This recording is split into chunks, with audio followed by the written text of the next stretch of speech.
I turned it on, the safety level for magnetic field is 1. You're getting some severe concern once you get above 1 in the magnetic field. This is at 32, okay?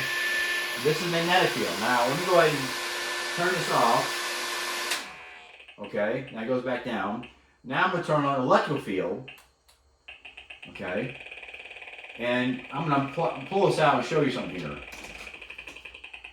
It's still, despite being around this thing's pretty impressive. So putting an electrical field is not even plugged in. Unless we have a battery system inside here. But watch when I go and now I plug it in and turn it on. And you see what it does to the wiring, to the dirty power. And you also can see it goes up to 140, which the safety level is 1. Now, I'm going to turn this off. Again, for short amounts of time, this might be okay. But let's go ahead and move on here because this is going to take a little minute. So we'll go to another device here.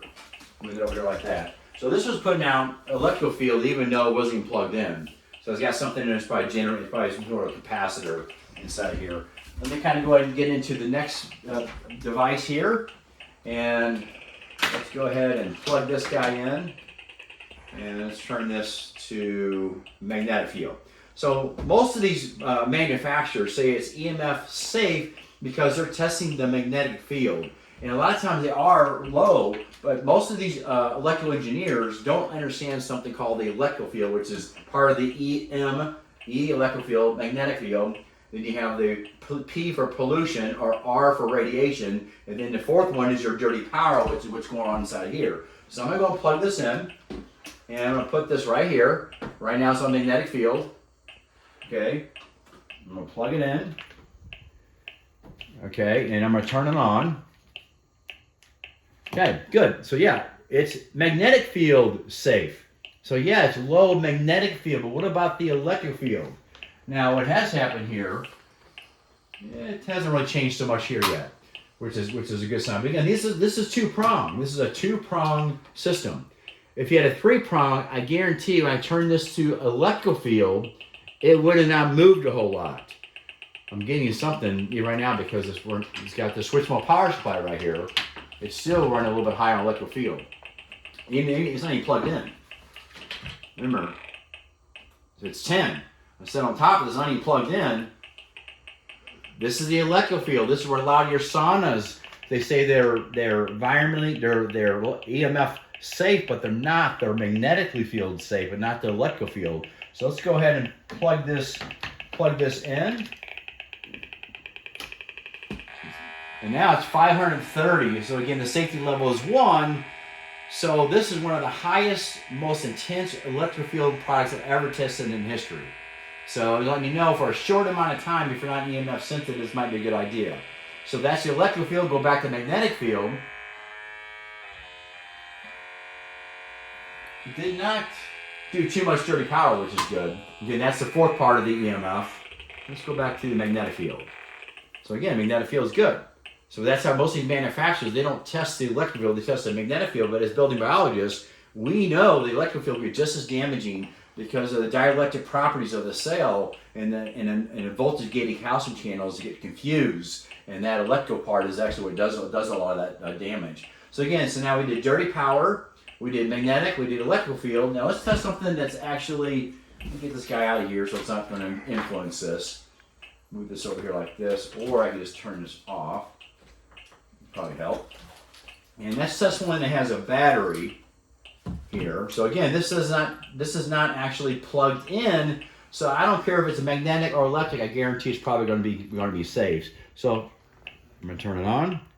So again, nothing changed. That's the magnetic field. Now let's go with the electrical field. Yeah, it went up. So the way it's designed, the capacitor that has inside this thing is actually what's generating that electrical field. So again, magnetic field is safe, so they can advertise this as low EMF, but it's not. It's low magnetic field. There's not the E part of it. It's not part of the equation here. So I turn it on here. But again, this is a $2,000 piece of equipment. Most people don't have this type of equipment. They can't do this type of testing. Even the manufacturers don't. I have to explain to them what the electrical part of the field really is. Turn back the electrical part. Now I'm going to turn this off.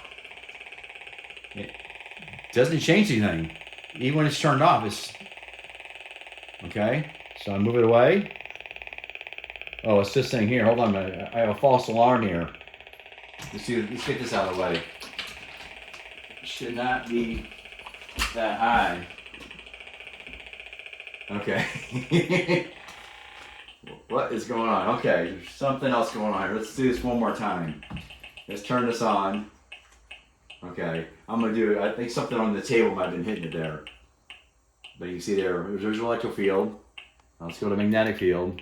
So no, this is good. This is battery operated, this is good. Magnetic, electrical field, all good.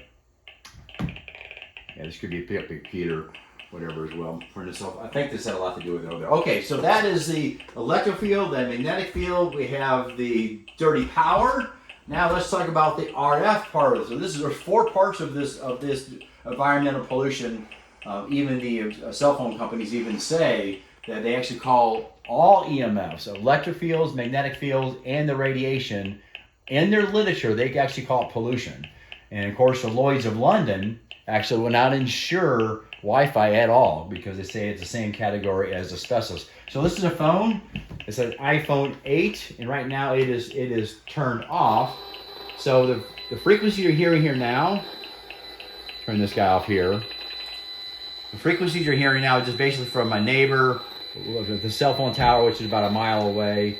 It's just, so the ambient is about a 12, which actually is really good compared to most people's houses. Use over 100 to maybe 2,000. So let's go ahead and turn on the phone here and get my code put in here and see how high. Now again, the safety level, according to building biology, is we would be less than 10. That's slight concern. If you're 10 or over, you're in the severe. So even right now, I'm in about a 12 or 13 or 23. I'm still in the severe area. It's the lower severe area. So again, this house here, if you had some sort of a sleeping quarters, a net would be great. Now let's go and turn this guy on and see what happens.